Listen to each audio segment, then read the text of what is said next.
We start the preview with a lord from a stronghold overlooking an approaching army. This is likely one of the many locations in the Crownlands that Cole takes over, or it's the infamous Rook's Rest moment, which makes more sense considering in tonight's episode we saw that Lord Staunton wanted to head back to his castle to raise his banners, and with what we know from the books, it's likely to be that episode. Book readers know exactly what I'm talking about, and for the casual viewers, well, let's just say you guys are in for a nice dance. In the next several shots, we see soldiers loyal to Aegon in green, with men from houses Rosby, Stokeworth, and Darkland, which means that Criston Cole's strategy from this episode by taking a small force and absorbing armies from the surrounding locations has worked.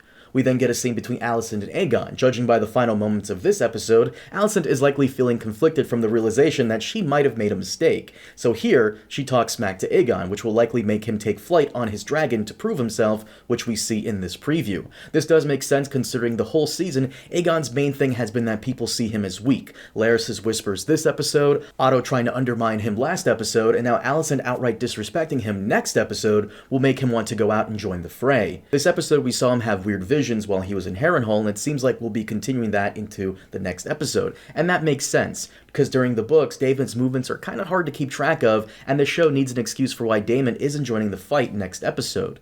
One of the curious things about this preview is that we're getting a lot of shots of the dragon Meleys, which is Rhaenys' dragon, with Rhaenyra coming in saying, "We must send the dragons to war." For these last few episodes, Rhaenyra has been hesitant to even unleash the dragons on the Greens, but it looks like that will be going away. The preview trailer ends with